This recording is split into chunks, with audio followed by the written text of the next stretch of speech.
Les casques bleus de l'ONU ont célébré lundi 75 ans de mission de maintien de la paix dans le monde.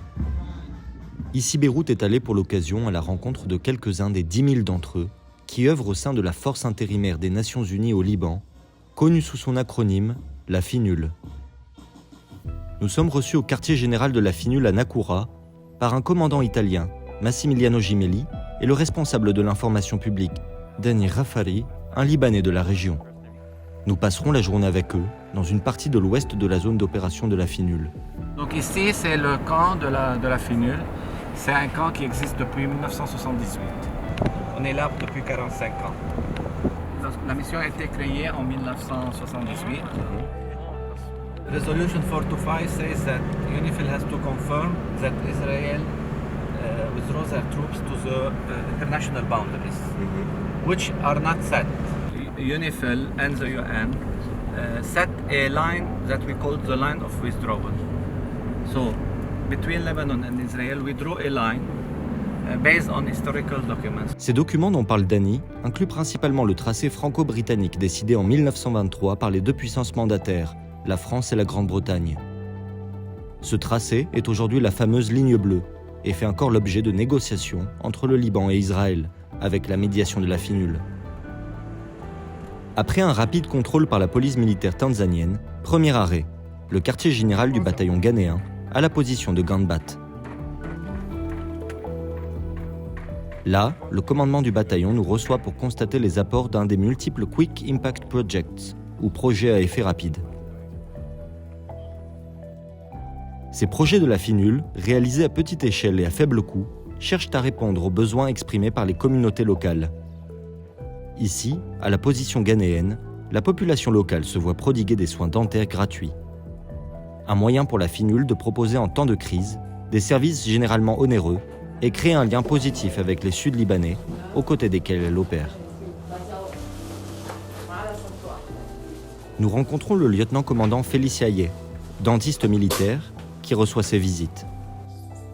I'm here to offer dental assistance to the civilians and the troops in Lebanon, in UNIFIL. So the Syrians and the Lebanese included. So usually we treat people with missing teeth that we have to replace for them, people with grossly carious tooth that we do treatment on it, or we do extractions and then do replacements and cleaning of the teeth, and also offer oral hygiene teaching to schools, the public schools in the neighborhood. So we work from Mondays to Saturdays from 8 a.m. to 5 p.m. every day, with exception of Sundays.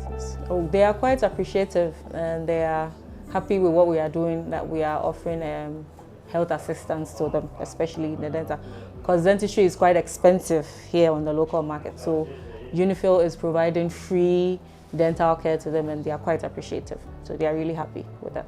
L'impact de ces projets à effet rapide est évalué positivement par le porte-parole de la FINUL, Andrea Tenenti, qui a reçu ici Beyrouth au quartier général de Nakoura.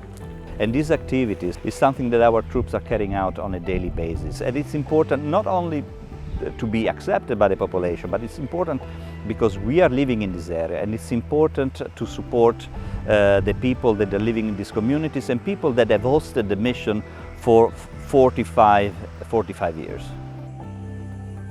Depuis la fin de la guerre des 33 jours entre Israël et le Hezbollah en 2006, 17 années de relative stabilité ont été observées par la FINUL.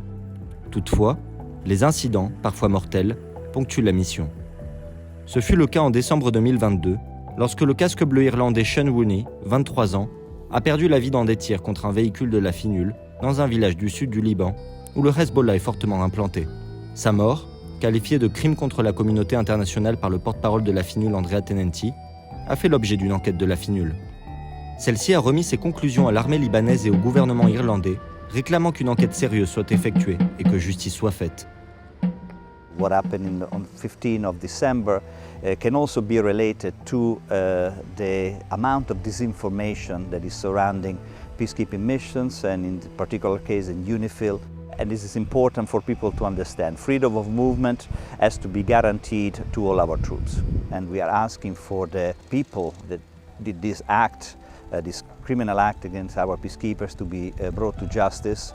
And we're also asking for accountability from the Lebanese authorities. Prochaine étape, la ligne bleue. Notre escorte ghanéenne passe le flambeau à leurs confrères italiens. Ceux-ci vont nous accompagner au plus près de la ligne bleue. Nous allons ainsi nous approcher de l'un des 260 barils bleus qui, de Ras Nakura à Ouazani, sont les témoins des rares ententes entre le Liban et Israël sur ce qui est censé être une ligne provisoire. Malgré la mission de la FINUL, des obstacles demeurent. Le Liban a émis des réserves concernant 13 points de cette ligne. Israël n'a pas communiqué quant à lui les parties qu'il conteste. Ce qui est surtout visible depuis 2018, c'est le mur construit par Israël à quelques mètres de la ligne bleue. 10 meters, sometimes they returned 1 meter, but they are behind the blue line, south of the blue line. So for UNIFIL, they are in their side.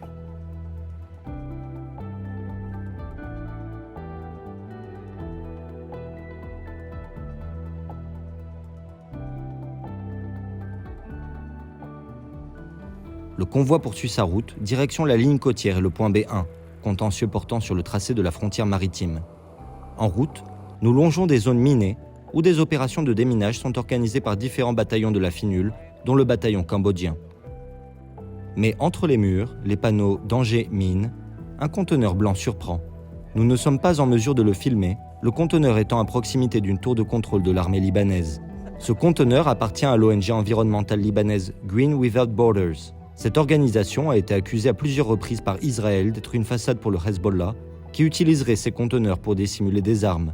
Green Without Borders is a recognized NGO by the Lebanese authorities. So although we have not monitored or witnessed the presence of weapons, any presence that is not Lebanese army and is not UNIFIL that is positioned along the blue line can be a concern for the mission and can increase tension. And our work is to decrease tension and prevent misunderstandings with the parties.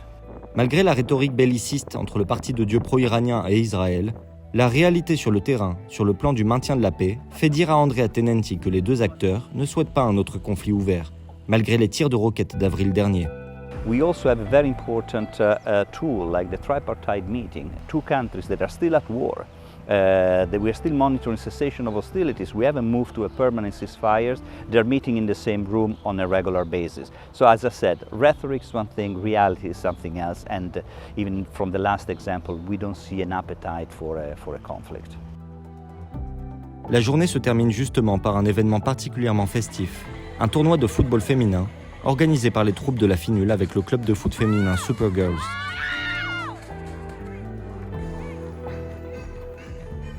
Les casques bleus, garants des missions de maintien de la paix, ont 75 ans. La FINUL célébrera cette année ses 45 ans également. Malgré 324 pertes en vie humaine au cours de cette longue période, ce sont plusieurs centaines de milliers de soldats de la paix, provenant de plus de 48 pays, qui ont transité par le Liban depuis 1978. Pour garantir au sud du Liban la paix, malgré tout. Happy International Day of the United Nations Peacekeepers. May this 75th anniversary bring us closer to a day when peace prevails in South Lebanon and around the world.